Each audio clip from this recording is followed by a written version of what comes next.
Bom dia, a graça e a paz do Senhor Jesus. Hoje, dia 7 de abril de 2023, eu gostaria de falar um pouquinho sobre a Sexta-feira de Jesus, que aconteceu no dia 9 de abril de 27 depois de Cristo. A Sexta-feira de Jesus começou por volta da meia-noite de quinta-feira para sexta, quando ele orava no Getsêmani. Pai, afasta de mim este cálice. Quando Jesus chega e ele diz, eu sou Jesus, dizendo a Pedro, pensas tu que eu não poderia rogar ao meu Pai e ele não me mandaria agora mesmo 12 legiões de anjos? Como, pois, se cumpriria as Escrituras que dizem que assim convém que aconteça? Não hei de beber o cálice que o Pai me deu? E assim ele é levado a Anás e depois a Caifás. E a Caifás, por volta das 2 da manhã, Jesus disse, eu sou, e vereis o Filho do Homem assentado à direita do poder e vindo sobre as nuvens do céu. Por volta das 5:30 da manhã, Jesus é levado a Pilatos e ele diz, eu sou, e para isso nasci, e para isso vim ao mundo, a fim de dar testemunho da verdade. Todo aquele que é da verdade ouve a minha voz. E por volta das 7 da manhã, ele menciona a Pilatos, nenhuma autoridade teria sobre mim se de cima não te fora dado. E ali, mais ou menos por volta das 7:30 da manhã, Barrabás ali é solto e Jesus é entregue em uma cruz. E finalmente ali, 9 da manhã, nosso Senhor Jesus é crucificado. Ao meio-dia ele brada na cruz, Eloi, Eloi, lama sabachthani, que significa Deus meu, por que me desamparastes? Porque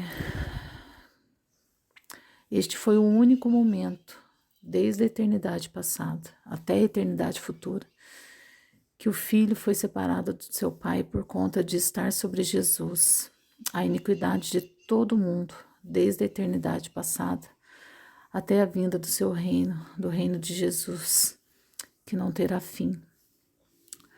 Então, às 3 da tarde, Jesus entrega o seu espírito e é sepultado na viração do dia, na sepultura comprada por José de Arimateia, com a ajuda de Nicodemos. Gostaria de ler Isaías 53, porque é a profecia acerca da crucificação. Quem deu crédito à nossa pregação e a quem se manifestou o braço do Senhor, porque foi subindo como renovo perante ele e como raiz de uma terra seca, não tinha parecer nem formosura, e olhando nós para ele, nenhuma beleza víamos para o desejar. Era desprezado, o mais indigno entre os homens, homem de dores e experimentado nos trabalhos, e como um de quem os homens escondiam o rosto, era desprezado, e não fizemos dele caso algum. Verdadeiramente, ele tomou sobre si as nossas enfermidades, e as nossas dores levou sobre si, e nós o reputávamos por aflito, ferido de Deus e oprimido, mas ele foi ferido pelas nossas transgressões e moído pelas nossas iniquidades. O castigo que nos traz a paz estava sobre ele, e pelas suas pisaduras fomos sarados. Todos nós andávamos desgarrados como ovelhas, cada um se desviava pelo seu caminho. Mas o Senhor fez cair sobre ele a iniquidade de nós todos. Ele foi oprimido, mas não abriu a boca. Como o cordeiro foi levado ao matadouro, e como uma ovelha muda perante seus tosqueadores, ele não abriu a sua boca. Da opressão e do juízo foi tirado. E quem contará o tempo da sua vida? Porquanto foi cortado da terra dos viventes, pela transgressão do meu povo foi ele atingido. E puseram na sepultura com os ímpios e com o rico na sua morte. Portanto, nunca fez injustiça, nem houve engano na sua boca.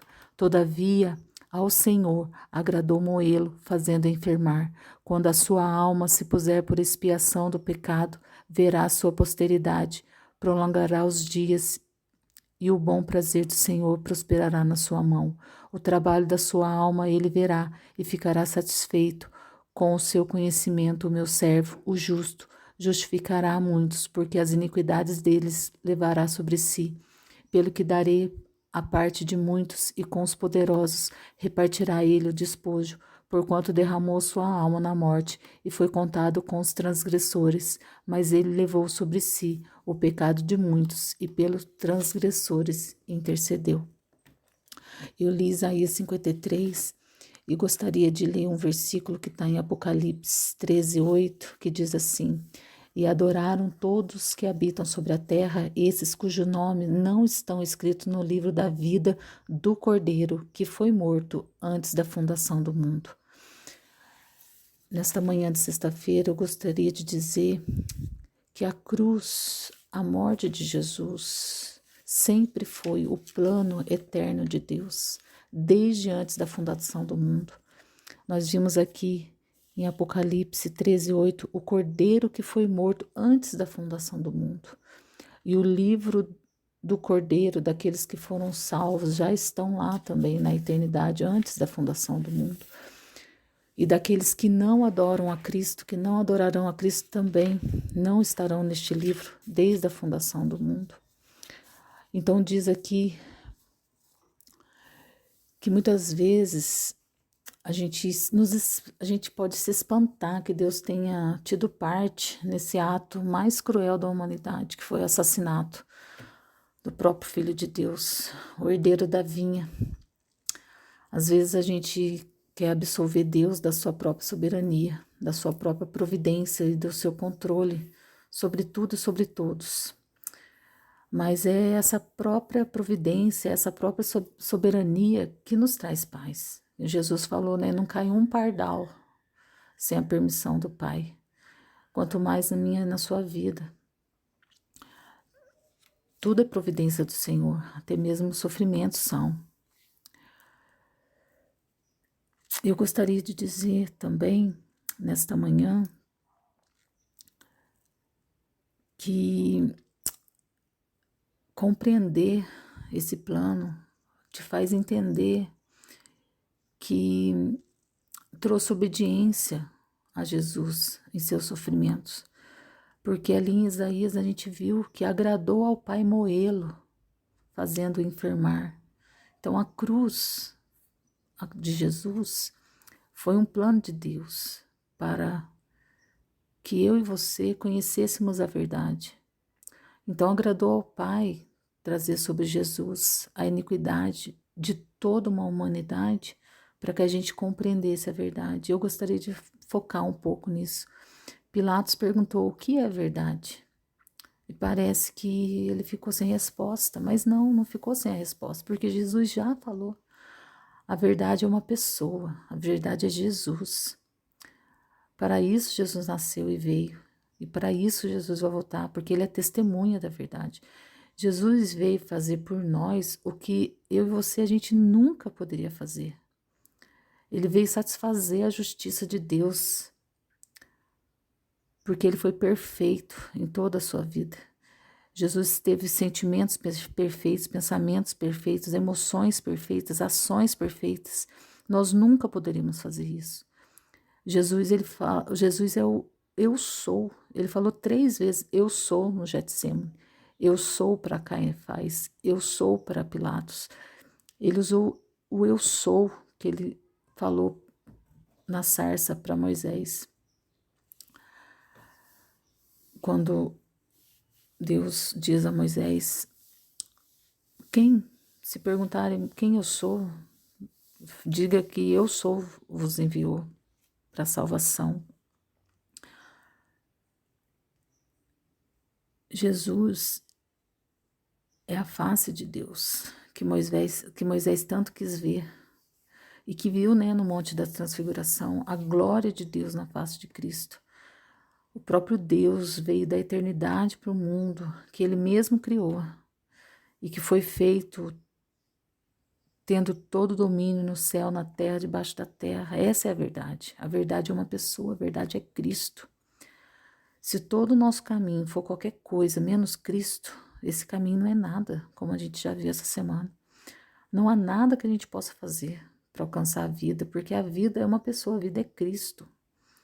Não há uma verdade dentro de nós que podemos seguir, porque a verdade é uma pessoa, a pessoa é Cristo. Por maiores que sejam as nossas obras, as nossas boas ações, sempre o nosso homem interior nos atesta que há alguma coisa inadequada dentro de nós. Porque é Cristo que é o obreiro perfeito. Se a gente for basear a nossa vida cristã em obras, ou a gente vai ser fariseu, falando, ó, orando daquela forma, ó Senhor, glória a Deus por mim, que eu não sou como esse publicano, ou a gente vai ter esse sentimento de inadequação todo o tempo. Porque nós só podemos viver, nos mover e agir nesse mundo por meio da pessoa, da verdade, que é Cristo. Para isso nós fomos criados. E para isso que a cruz existiu. E para isso que o seu sangue foi derramado.